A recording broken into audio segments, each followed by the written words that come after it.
로마서 10장 13절에서 15절 다 같이 한번 읽도록 하겠습니다. 누구든지 주의 이름을 부르는 자는 구원을 받으리라. 그런즉 그들이 믿지 아니하는 일을 어찌 부르리요? 듣지도 못한 일을 어찌 믿으리요? 전파하는 자가 없이 어찌 들으리요? 보내심을 받지 아니하였으면 어찌 전파리요? 기록된 바 아름답도다 좋은 소식을 전하는 자들의 발이함과 같으니라. 아멘. 예, 오늘은 우리 인도의 정장한 선교사님 나오셔서 말씀과 선교 보고를 해 주시겠습니다. 나오실 때 또 할렐루야 하나님 앞에 영광의 박수로 막도록 하겠습니다. 할렐루야. 감사합니다. 할렐루야. 네, 방금 소개받은 정장한 선교사입니다. 이렇게 시원한 계절에 결코 시원해지지 않을 듯한 날씨였는데 이렇게 시원한 날씨에 여러분과 함께 하나님을 예배하고 인도 선교 보고를 할 수 있도록 인도해 주신 하나님께 감사, 영광 올려드립니다. 예, 파워포인트 띄워주시죠. 저는 인도 선교를 시작한 지 12년째를 맡고 있습니다. 여러분들의 뜨거운 기도와 성원으로 그동안 인도 선교를 감당할 수 있었습니다. 감사드립니다. 지금 여러분들이 보고 계시는 저 지도는 미국 남침내 교단 세계 선교부에서 해마다 제작하는 지도입니다. 저 지도는 세계 복음화 현황에 대한 자료를 점으로 나타낸 지도인데요.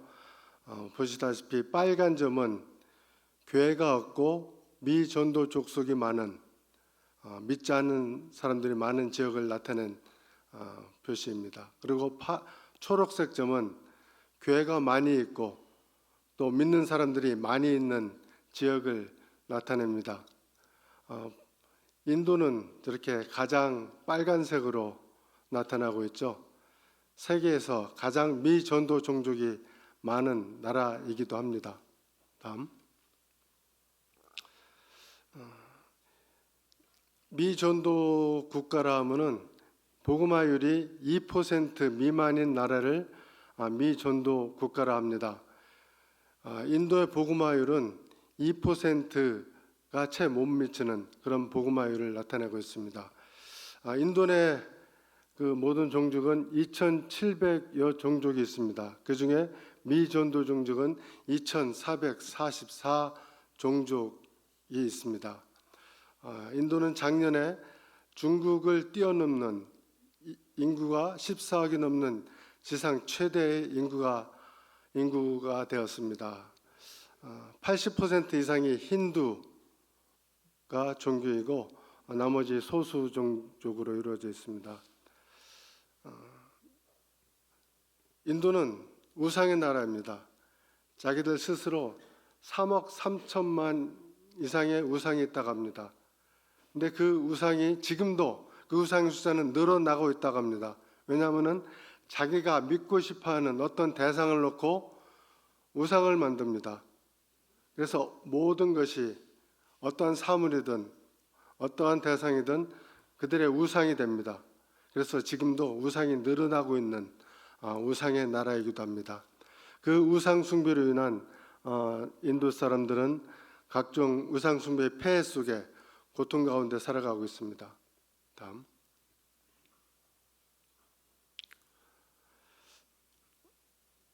지금 왼쪽에 보시는 저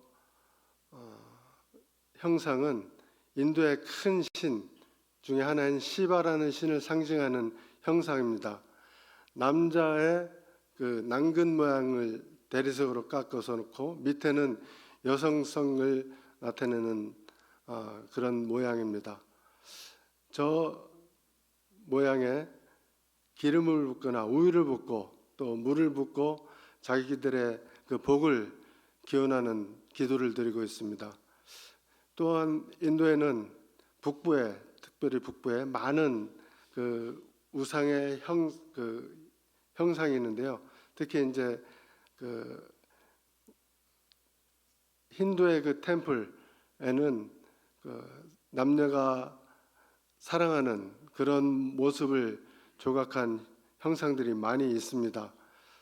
인도 사람들은 저런 형상을 보고 기도하고 또 묵상하며 저들의 심령 가운데 악한 영이 역사하는 거죠. 그래서 사단의 그 흉악한 그 사단의 진이 저들 생각 속에 형성이 되고 그 고착된 사고 방식으로 흉악한 그 죄악에 묶여 있는 인도 사람들입니다. 그래서 인도가 세계에서 가장 많은 그 성폭행과 강간이 이루어지고 있는 그런 나라로 또 유명하죠.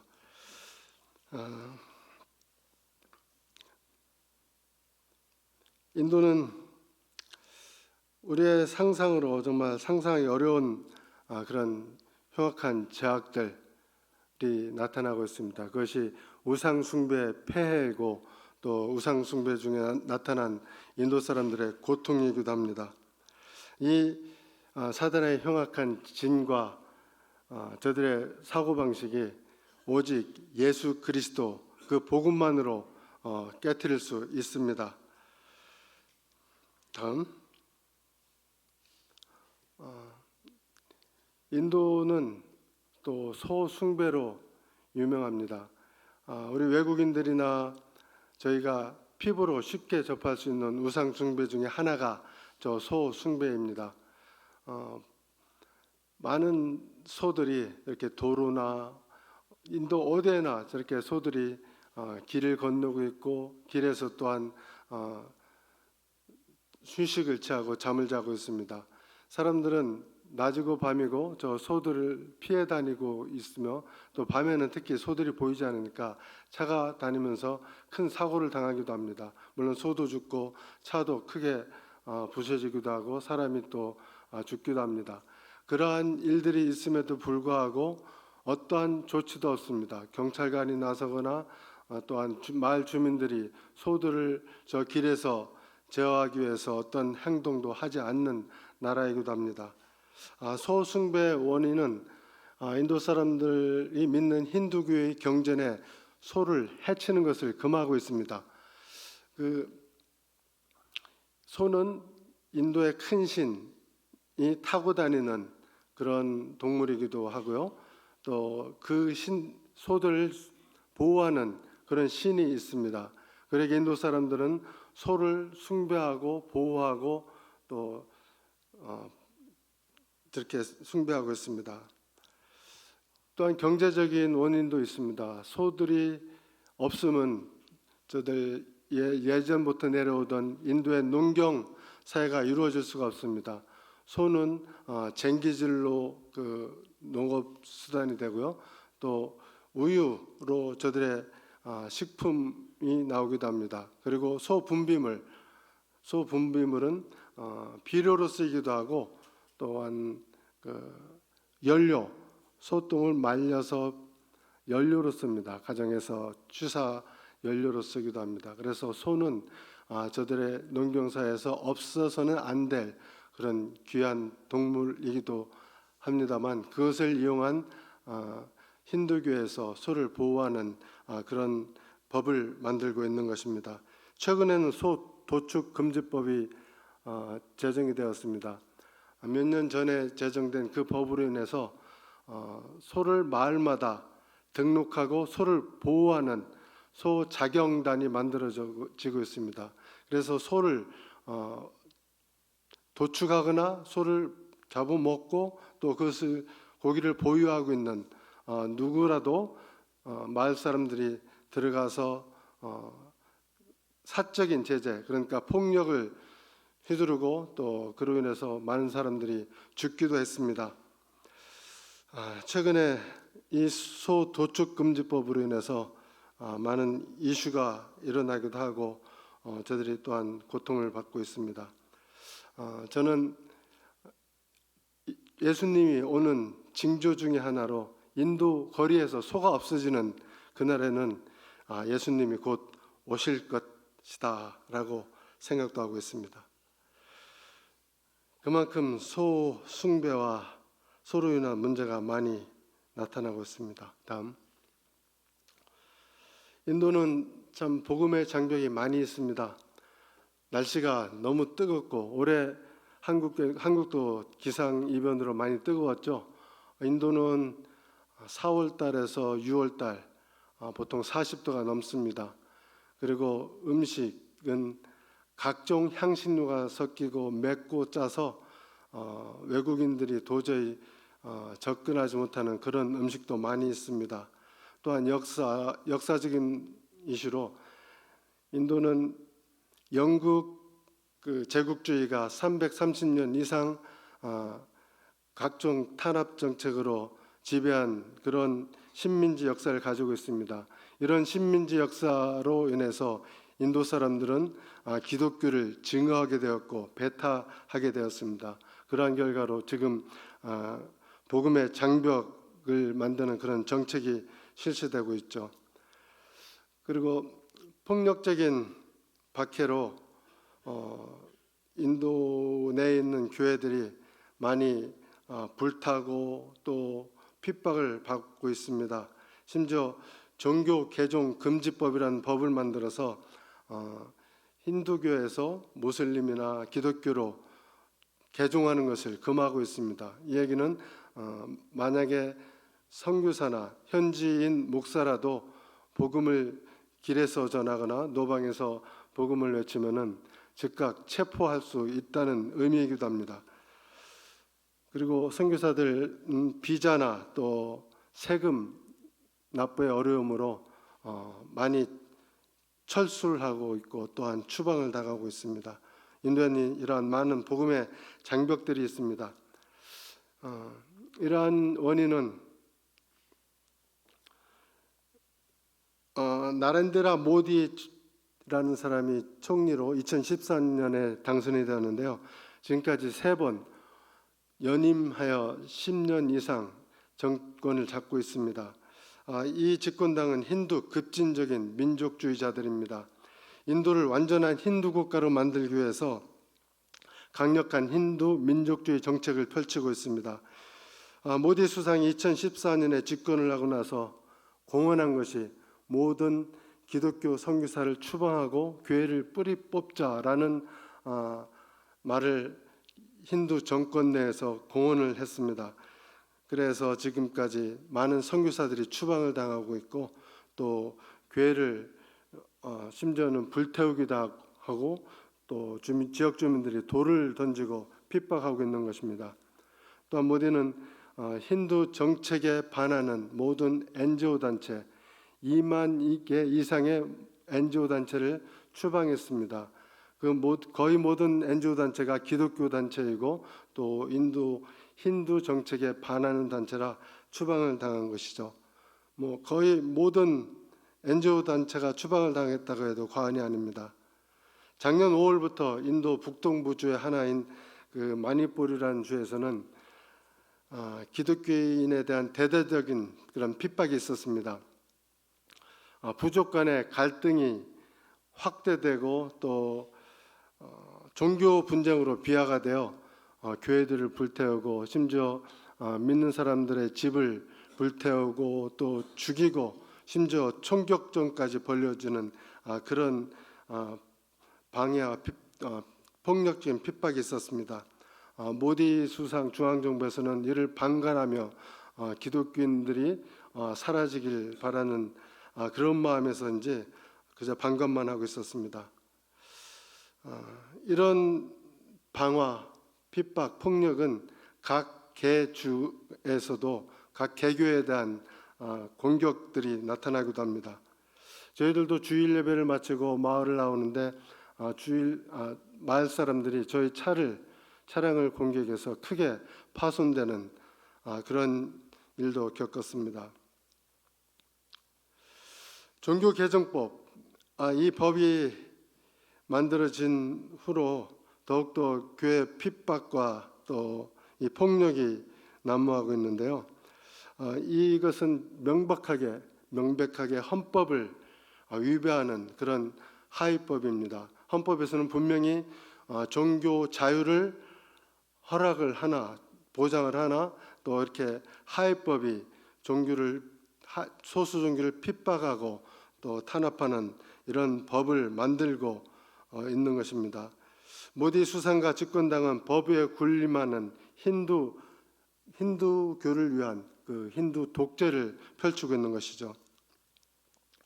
반면에 기독교인과 무슬림들이 역으로 힌두교로 개종을 시키려는 그런 운동도 있습니다. 대다수 소수 종교의 사람들이 가난하고 또 빈곤에 처해 있으니까 이들에게 돈을 주고 힌두교로 개종을 강요합니다. 그래서 이제 가난한 기독교인들, 무슬림들은 그 돈을 받고 힌두교로 역개종을 하고 있습니다. 역개종을 하면은 그 마을 단위로 큰 잔치 행사를 베풀어서 이들이 힌두교로 역개종한 것을 환영하고 그 역개종을 강요하고 있습니다. 또한 선교사들은 비자를 발급받고 유지하는 게 참으로 어렵습니다. 저희들은 취업 비자를 받고 선교사 활동을 하고 있는데요. 취업 비자를 받은 대가, 그것을 유지하고자 하는 그 희생이 너무나 크기도 합니다. 인도 정부에서 외국인에게 정한 최소의 임금에 대한 세금을 내야 됩니다. 그것이 1년에 저희들에게는 한 600만 원 가량 되는 큰 부담으로 작용을 합니다.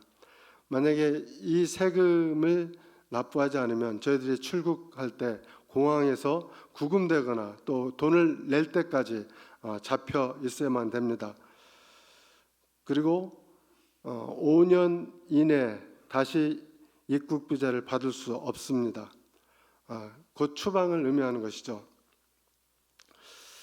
2014년 집권한 인도 인민당 BJP 정권인 힌두 근본주의 그런 정책으로 외국인 선교사들에 대한 그런 추방 및 입국 거부 조치가 아주 심각하게 이루어지고 있습니다. 이로 인해서 한국인 선교사들도 정확한 수는 파악하기 어렵지만 3분의 2 이상이 추방당하거나 입국 거부가 되고 있고 또 자진 철수하고 있는 그런 현실입니다. 여러 가지 소수 종교 탄압 정책으로 저희들이 많이 어려움을 겪고 있습니다. 다음. 오늘 본문 말씀 제가 한번 다시 봉독하겠습니다. 누구든지 주의 이름을 부르는 자는 구원을 얻으리라. 그런즉 저희가 믿지 않은 일을 어찌 부르리요 듣지도 못한 일을 어찌 전파하리요 믿으리요 전파하는 자가 없이 어찌 들으리요 보내심을 받지 아니하였으면 어찌 전파하리요 기록된 바 아름답도다 좋은 소식을 전하는 자들이 발이여 함과 같으니라. 한 번도 복음을 들어보지 못한 사람들이 수억이 있는 나라가 인도입니다. 이러한 이유로 인도에 복음을 전할 이유가 있는 것입니다. 우리 모든 성도는 복음 전파를 위해서 모든 믿지 않는 사람들에게 보내심을 받은 것입니다. 하나님은 복음 전하는 사람들을 기뻐하시며 또한 아름답게 여기시며 축복하십니다. 영적으로 얻은 선교제의 많은 사람들의 구원을 위해서 구원받은 성도들은 오직 예수 그리스도의 십자가의 죽으심과 그 부활의 증인으로 주님의 사랑과 복음 전파에 대한 깊은 말씀 묵상과 섬김의 노력과 뜨거운 기도가 있어야 되겠습니다. 주님께서 땅끝까지 가서 제자 삼으라고 명령하셨습니다. 이것은 모든 주님의 교회를 향한 주님의 지상 명령인 것입니다. 우리가 함께 가야 합니다. 함께 주님의 거룩한 뜻을 품고 열방으로 나가야 합니다. 다음.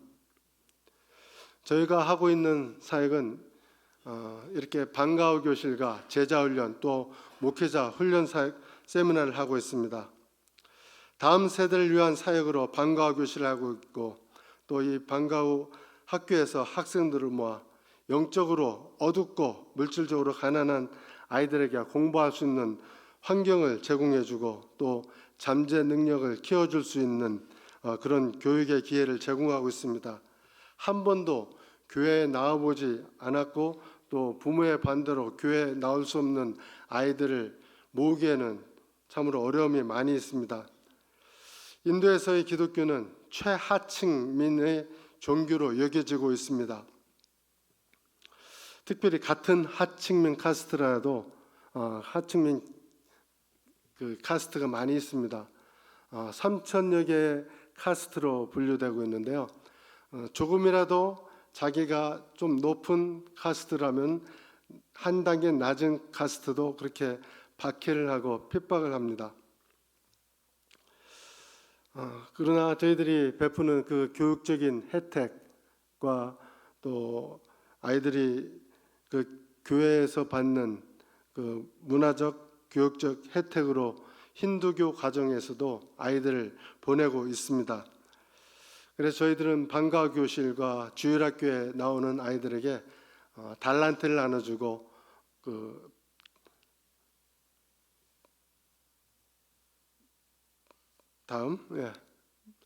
달란트를 나눠주고 달란트 잔치를 합니다.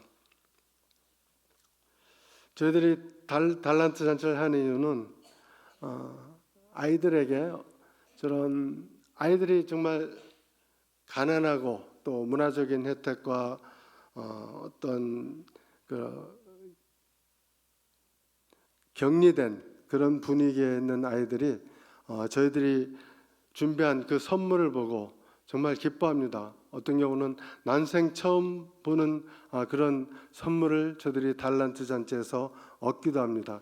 저희들은 저 달란트 잔치를 통해서 저 아이들의 필요가 무엇인지 또 어떻게 저 아이들의 필요를 조금이라도 채워줄지 생각하며 달란트 잔치를 베풉니다. 저 달란트 잔치를 통해서 마을 아이들과 또 믿지 않는 아이들 많이 참석을 합니다. 그래서 저 달란트 잔치를 통해서 아이들에게 천국의 소망이 무엇이고 또 우리가 천국에 이르면 하나님께서 우리를 위해서 예비해 주신 그 상급이 무엇인지 저들에게 보여주고 또 가르치고 또 실질적인 체험을 할 수 있도록 저렇게 달란트 잔치를 베풀며 아이들을 모으고 있습니다.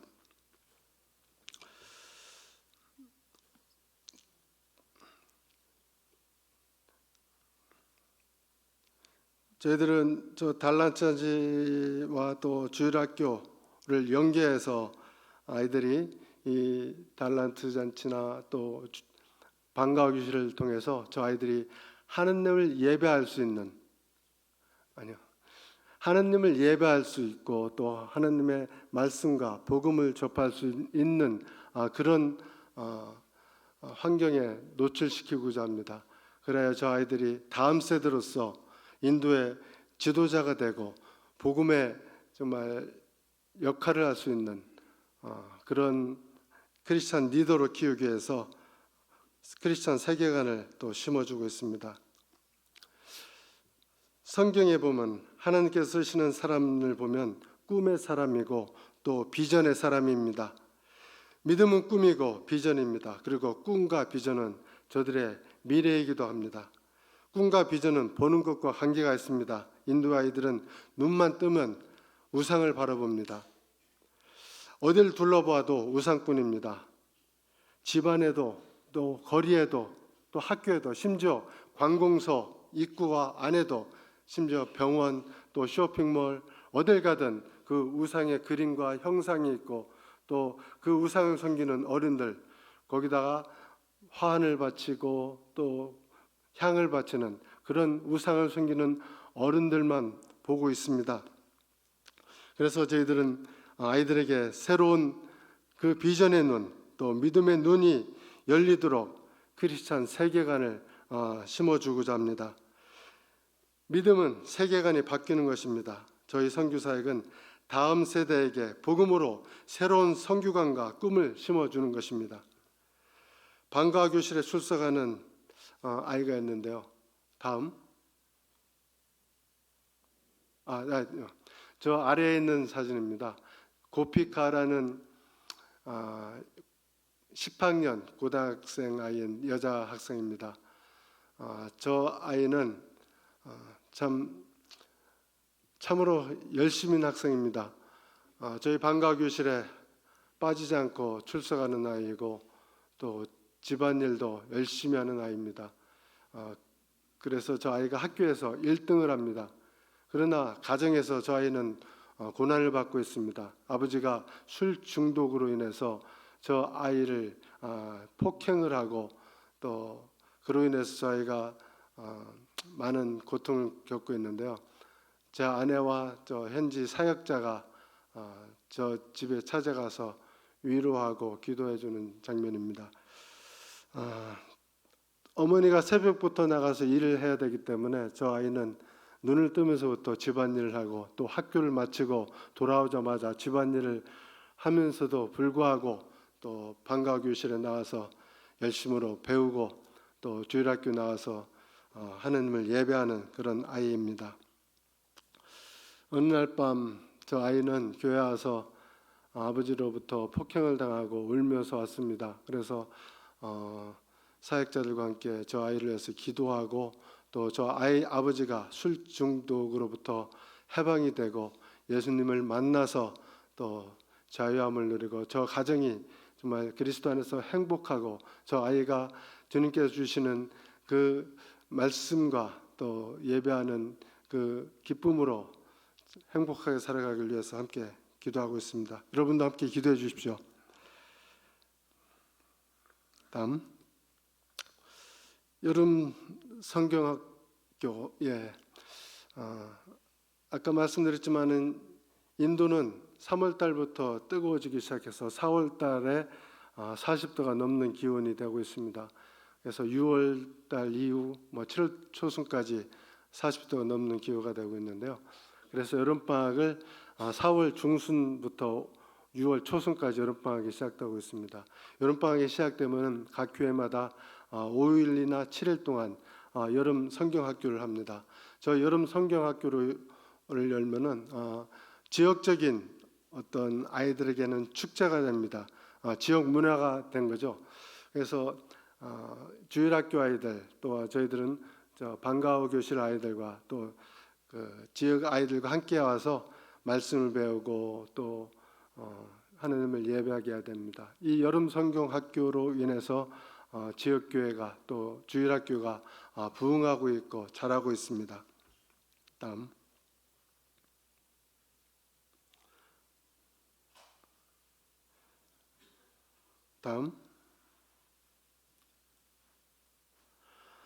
저희들이 사역하고 있는 두 교회에서 한 달에 한 번씩 설교를 하고 있습니다.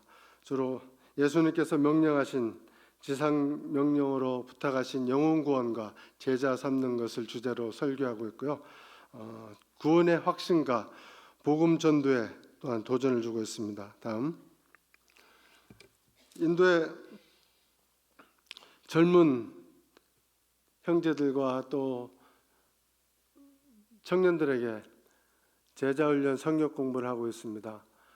다문화 힌두 문화에서는 다신교 힌두 문화에서는 저 청년들이 또 젊은 사람들이 교회를 다니지만 한 분 예수 그리스도를 섬기는 게 아니라 정말 다신을 여러 신을 섬기고 있는 경우도 있습니다. 그래서 구원의 확신도 없는 경우도 있고 저들이 교회만 출석하는 그런 모양의 신앙이 있습니다. 그래서 저희들은 구원이 확신이 없는 이들에게 말씀으로 구원을 확신을 얻게 하며 삶이 변화되어 예수님의 제자가 되게 하고 제자로서 복음을 전하여 영혼을 구원하고 제자 삼는 삶을 살도록 훈련하고 있습니다. 다음 목회자 훈련 세미나를 하고 있습니다. 목회자들 대상으로 훈련 세미나를 하고 있는데요. 말씀에 대한 헌신을 위해서 저희들은 세미나 등록비를 받고 있습니다. 이전에 저희 선배 구미 선교사님들이나 또 저희 오래된 선배 선교사님들은 저 목회자들을 모으고 또 선교 보고를 위해서 돈을 주고 목회자들을 모아 왔습니다. 그러한 이유로 목회자들은 세미나에 참석하는 것이 돈을 받을 수 있는 기회라 생각해서 저들은 모이고 있습니다. 그러나 저는 그것이 잘못된 관행이고 목회자들이 말씀에 대한 헌신이 부족한 원인이라 생각해서 저는 등록비를 받고 세미나를 진행하고 있습니다. 처음에는 많은 어려움이 있었습니다. 그러나 저들이 정말 목회자로서 바로 서고 또 말씀으로 훈련받고 그 말씀을 선포하고 성도들을 가르치게 하기 위한 바른 자세를 갖게 하기 위해서 등록비를 받고 세미나를 시작했습니다. 처음에는 어려웠지만 시작할수록 자신들이 그것을 긍정적으로 옳게 생각하고 저렇게 참여하게 되었습니다. 그리고 저희가 사는 지역은 타밀어를 쓰는 지역입니다. 그래서 저들은 타밀어에 대한 그런 자긍심이 굉장히 높은 지역입니다. 그래서 힌디, 그 나라의 가장 중요한 언어죠. 그 힌디어를 거부하고 있는 그런 지역이기도 합니다. 영어를 또한 공용어로 쓰기도 하나 또한 영어도 거의 통용이 안 되는 그런 목회자들이기도 합니다. 그래서 저는 영어와 타밀어를 혼용한 그런 교재를 만들어서 이해도를 높이며 저 세미나를 진행하고 있습니다.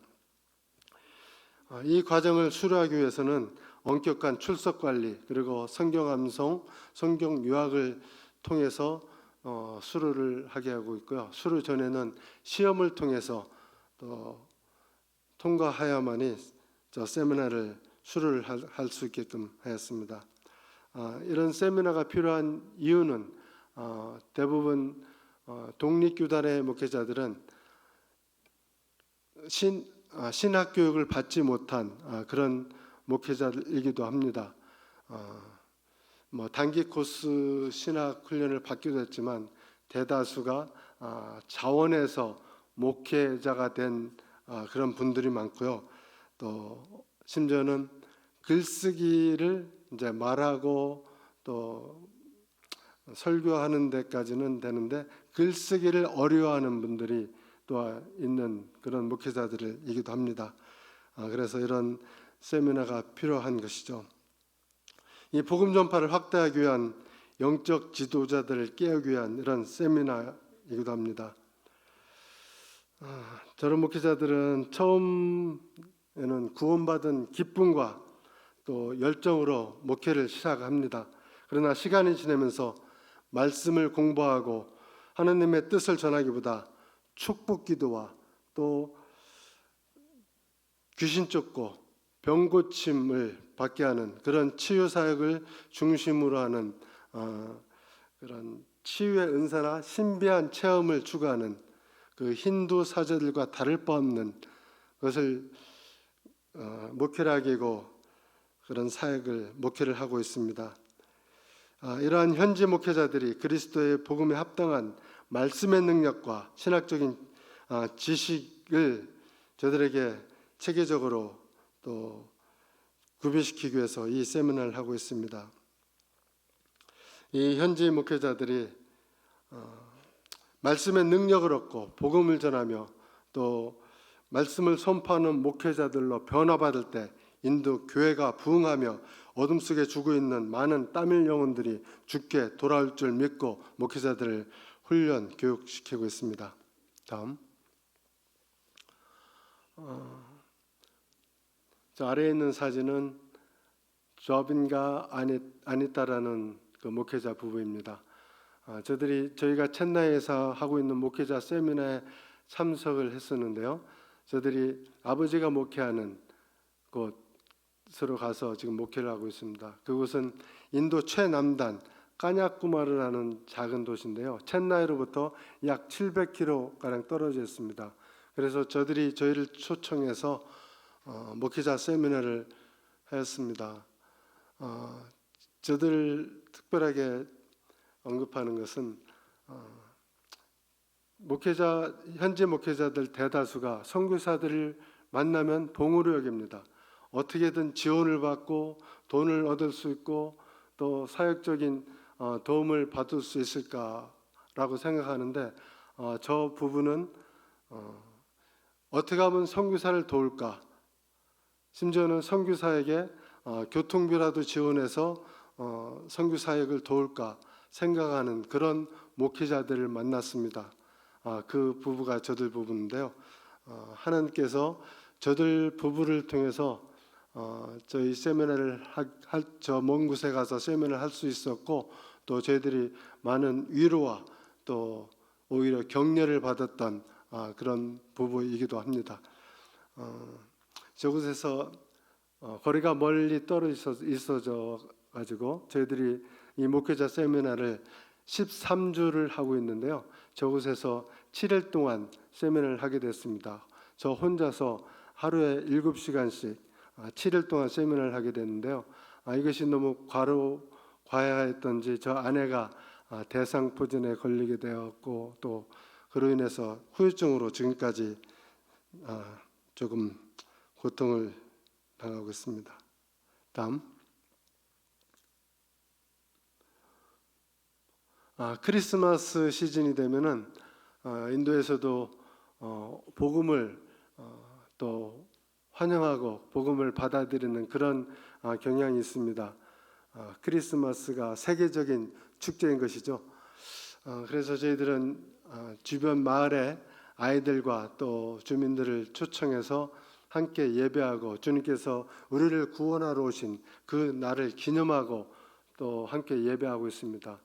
이 교회에 저희들이 크리스마스 선물을 준비해서 아이들과 또 주민들에게 나누어 주며 함께 또 크리스마스 예수님의 탄생일을 기념하고 또 저렇게 전도 행사를 하고 있습니다. 다음. 타밀나두 첸나이 주에는 그 인근 지역에 많은 그 자동차 공장들이 있습니다. 현대도 들어와 있고 또 현대의 하청업체들 많은 현대 하청업체 한국 기업들이 들어와 있습니다. 그래서 타밀나두 첸나이 남부 지역에는 자동차 산업 허브 지역으로 많은 외국의 유명한 유수한 자동차 공장들이 있습니다. 이 공단 지역에 머나먼 북인도에서 3일 이상 기차를 타고 자기 가족의 생계 부양을 위해서 또 돈을 벌고자 직장을 구하고자 이렇게 남쪽으로 내려온 많은 근로자들이 있습니다. 저들은 대다수가 힌두교를 믿고 있죠. 저녁 해질 무렵에는 날씨가 조금 이제 시원해지면은 길거리에 자판들이 벌어집니다. 그 자판들로부터 생필품, 음식, 또 옷 이런 것들을 사기 위해서 많은 그 근로자들이 나와서 저렇게 거리를 가득 메우고 있습니다. 2022년 코로나 이후에 하나님은 저희가 거주하는 인근의 거리를 가득 메우는 저 북인도에서 온 근로자들을 보여주시며 영혼구원에 부담을 주셨습니다. 소망 없이 어둠에 갇혀 우상을 숭배하는 힌두인들이 복음을 듣고 길과 진리 생명 대신 예수 그리스도를 영접하고 하나님의 자녀가 되어 천국의 소망을 바라보며 기쁨으로 오직 하나님께만 예배하는 저들이 되길 바라며 기도하고 작년 11월 달부터 이 힌두인을 위한 힌디어 주일 예배를 함께 드리고 있습니다. 매주마다 예배 후에는 저희들이 준비해간 그 인도 티, 짜이와 또 간식을 함께 나누며 또 교제를 나누고 있는데요. 교제를 나누며 함께 기도 제목도 나누고 기도하고 있습니다. 그러던 중 한 형제가 자기 허리가 통증이 심하여 기도해 달라고 부탁하였습니다. 그래서 함께 합심하여 저희들이 기도하였는데요. 그 다음 주에 그 형제가 나와서 간증을 하였습니다. 3년 이상 많은 통증으로 허리 통증으로 고통을 겪었는데 저희들이 함께 합심하여 기도한 뒤에 그 허리 통증이 깨끗이 사라졌다는 그런 간증을 하였습니다. 그래서 저희들 함께 하나님께 정말 감사 영광을 돌렸는데요. 하나님께서는 이 힌디 예배 공동체 가운데 예수 그리스도의 이름으로 기도하여 병이 치유되고 아픈 몸이 고침받는 것을 통해서 복음이 저들에게 증거되고 힌두인들 또 구원하길 원하시는 하나님 뜻을 알게 되었습니다. 이 예배를 통하여 복음과 말씀이 증거되어 이곳 힌디 근로자들이 말씀으로 믿음에 굳게 서 가도록 함께 손모아 기도해 주십시오. 다음. 그러나 타밀나두에서 일하고 있는 북인도 근로자들의 인권은 너무 무시당하고 있습니다. 하루에 12시간 일하고 있는 근로자들이 많이 있습니다. 그러나 하루 임금이 한국 돈으로 8,000원 정도 불과합니다. 한 달에 20만 원 정도 될까 하는 임금을 받고 있습니다. 그리고 제때 그 임금을 주는 그런 기업도 드문 것 같습니다. 함께 기도하며 이제 기도 제목을 나눌 때 형제들이 기도 요청을 하는 것이 제때 임금을 받는 것, 그것을 위해서 기도해 달라는 그런 기도 제목들이 많이 있습니다. 더군다나 북인도에서 저들이 남쪽으로 오며 계약을 할 때 그 브로커들에게 10%의 수수료를 달마다 떼어주는 그런 계약을 하고 온답니다. 그리고 남은 돈 조금으로 그 남은 돈 조금으로 가족의 생계를 위해서 북쪽에 있는 가족들에게 송금을 하고 남은 돈 조금으로 그 자신들의 생계를 위해서 살아가고 있는 그런 환경이죠. 이렇게 생계조차 어려운 근무 환경에서 일하고 있는 근로자들입니다. 또 이들에게는 언어 문제가 심각합니다. 타밀나두에서 통용되는 그 타미르를 이들은 거의 전혀 하지 못합니다. 타미르가 힌디어보다 좀 어려운 것 같습니다. 힌디어를 구사하는 사람들이 남쪽으로 내려와서 타미르를 배우려고 해도 참 배우기가 어려워. 이들은 정말 심각한 언어 문제에 부딪힙니다. 그렇다고 이들이 영어를 잘 하지도 못합니다. 그래서 대중교통을 타고 다닐 때 언어 문제에 부딪히면은 이들은 타밀 사람들로부터 폭행을 당하거나 또 금전적인 갈취를 당하기도 합니다. 이런 일들이 많이 일어나고 있어 뉴스에 보도되기도 합니다.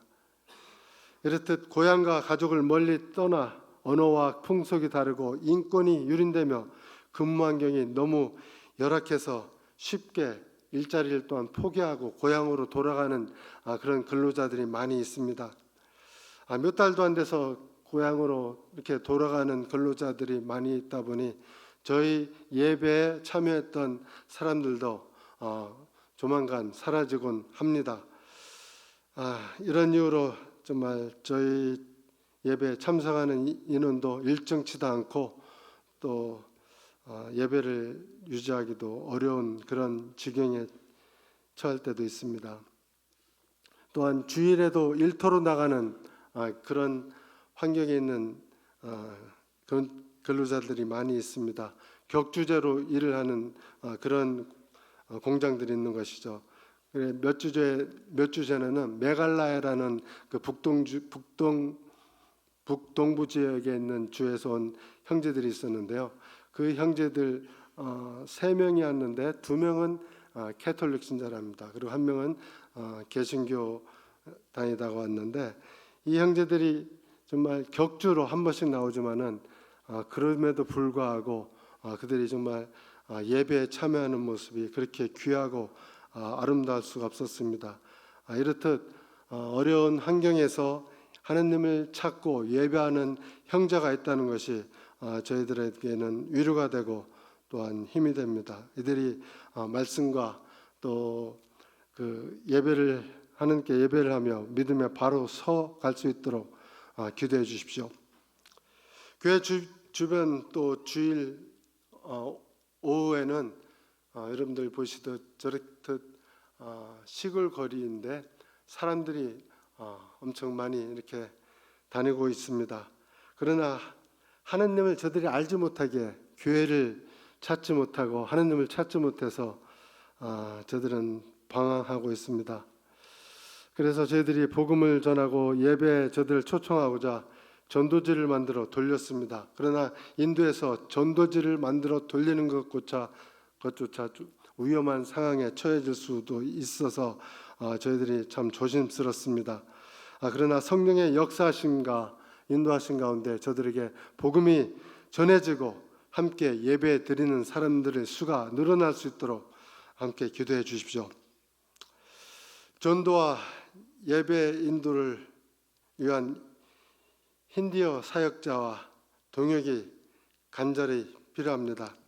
함께하던 사역자가 있었는데 2달도 못 되어 포기하고 떠나버렸습니다.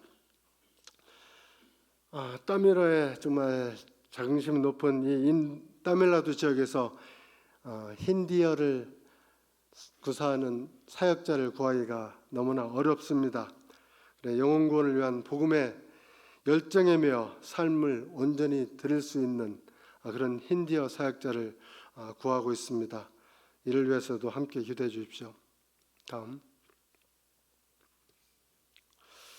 인도 전역에서 몰려든 많은 근로자들은 길 잃은 양떼 같은 잃어버린 영혼들입니다.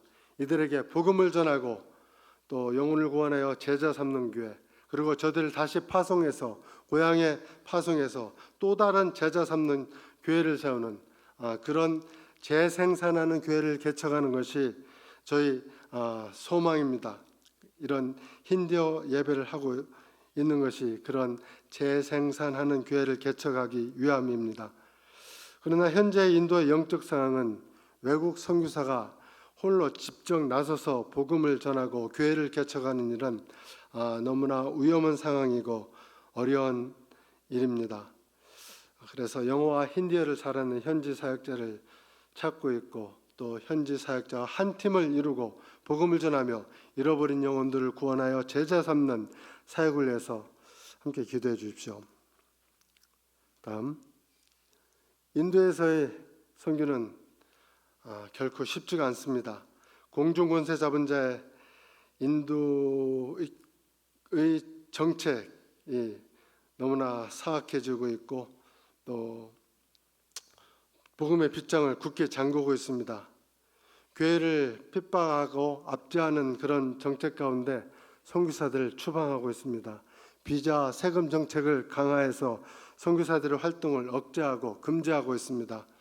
사단은 현지 사역자들과의 관계 속에서 거짓과 또한 속임수로 이러한 복음 사역을 방해하고 있습니다.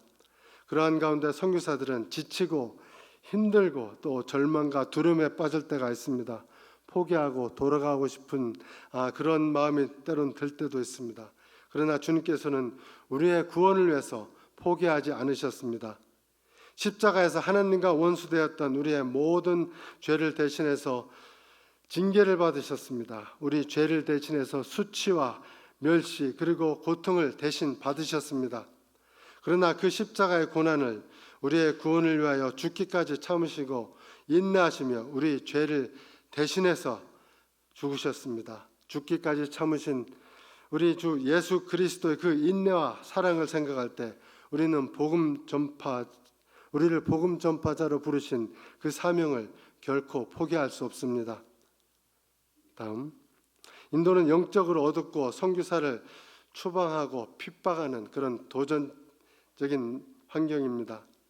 14억의 세계에서 가장 많은 인구가 사는 나라이고 그 중에 가장 많은 미전도 종족, 잃어버린 영혼들이 사는 하느님의 구원과 열정의 소망이 있는 나라가 인도입니다. 선교지인 것이죠.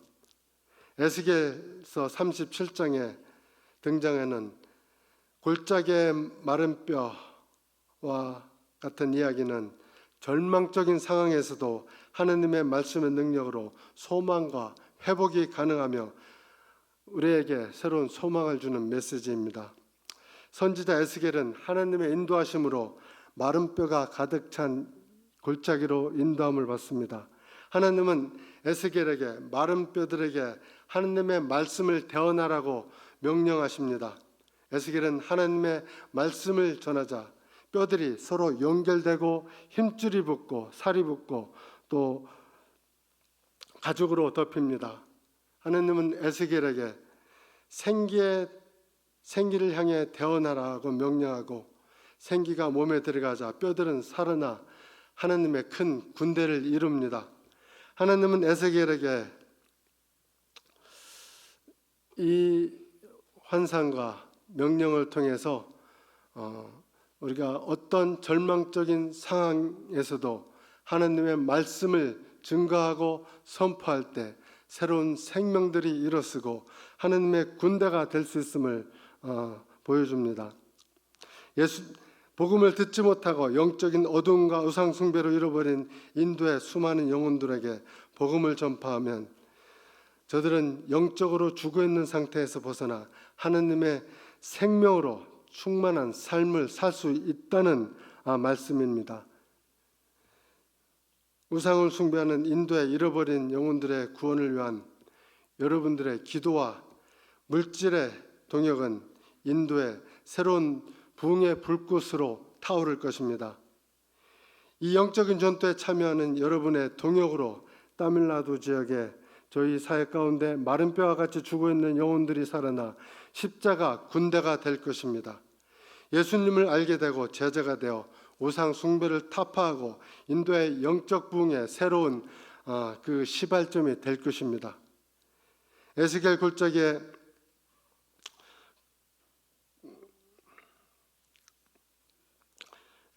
골짜기의 마른 뼈 이야기는 이 시대를 초월한 오늘날에도 우리에게 절망적인 상황에서도 희망을 잃지 않고 말씀에 순종하여 복음을 선포하고 나갈 때 우리는 놀라운 구원의 역사를 경험할 수 있습니다.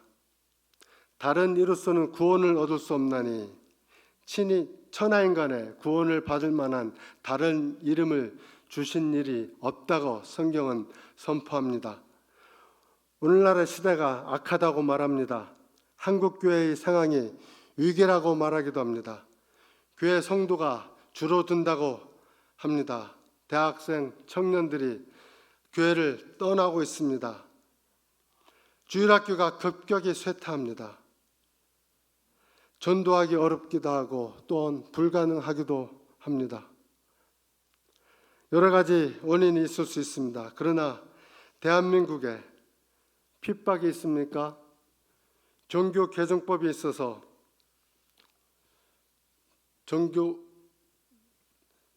전도를 하는 사람들을 잡고 가두고 또한 체포를 합니까? 교회에 돌 던지고 불 지르며 교회 다닌다고 가족을 명예살인하는 일이 있습니까? 한국 사회는 물질의 풍요 속에서 황금 만능주의라는 우상 숭배에 빠져 있는 것은 아닌가요? 그래서 복음을 듣는 것을 꺼리고 교회에 오는 것을 부끄러워하며 또 돈 벌 수 있는 일이 아니고 또 교회에 출석하는 일이라면 하찮은 일로 여기고 그런 이유가 또 사람들이 교회에 오는 것을 꺼리는 거 아닙니까? 우상의 이름에는 구원이 없습니다. 물질의 풍요에도 구원이 없습니다. 오직 예수 그리스도 안에 구원이 있습니다. 우상 숭배 속에 에스겔 골짜기에 마른 뼈들과 같이 죽어있는 영혼들에게 하나님은 우리에게 가서 예수 그리스도의 복음을 전하고 선포하라고 명령하십니다. 복음과 말씀을 구체적으로 들을 수 없는 우상 숭배의 환경 속에 갇혀있는 영혼들에게 가서 복음을 선포하고 저들에게 예수 그리스도를 증거하면 저들은 마른 뼈와 같이 죽어있던 영혼들이 살아서 움직이는 하나님의 나라의 군대가 될 것입니다. 저들이 영혼이 구원받고 예수님의 제자가 되어 하나님 나라를 확장하는 하나님의 일꾼들로 일어설 것입니다. 인도 선교복음을 마치겠습니다. 복음 전파할 때 성령이 역사하십니다. 말씀에 순종하여 복음을 전할 때 마른 뼈와 같이 죽어있던 영들이 살아나서 하느님의 군대가 됩니다. 복음을 거부하거나 복음을 듣지 못한 영혼들에게 말씀을 전할 때 성령을 부어주십니다. 말씀을 듣는 사람들의 삶과 인생이 바뀌어집니다. 우리 모든 믿는 성도는 예수 그리스도의 복음 전파를 위해서 모든 믿지 않는 자들에게 보내심을 받았습니다. 영혼 구원을 위한 여러분의 기도와 헌신을 하나님께서는 놀랍게 사용하시며 축복하십니다. 하늘과 땅의 모든 권세를 가지신 예수님께서 복음 전파를 위해서 헌신하는 성도님들과 항상 함께 하신다는 약속의 말씀을 하셨습니다. 사랑하는 성도 여러분, 나와 피부색이 다르고 언어 문화가 다르고 또 저들에게 나가서 복음을 전하고 그들을 사랑하는 그 예수님의 마음으로 품고 전도하는 일은 쉬운 일이 아닙니다. 그럼에도 불구하고 우리가 예수님의 선교 명령에 순종하고 나가야 하는 것은 열방을 구원하시기 위한 하느님의 뜻과 또 그 의지가 있기 때문입니다. 하나님은 우리가 이방 세계와 열방을 향해서 나가는 그리스도인들이 되길 원하십니다. 성도님들, 우리 모두 오늘 본문 말씀을 기록한 사도 바울과 같이 하느님의 선교 동역자로 귀하게 쓰임 받길 예수님 이름으로 축원합니다.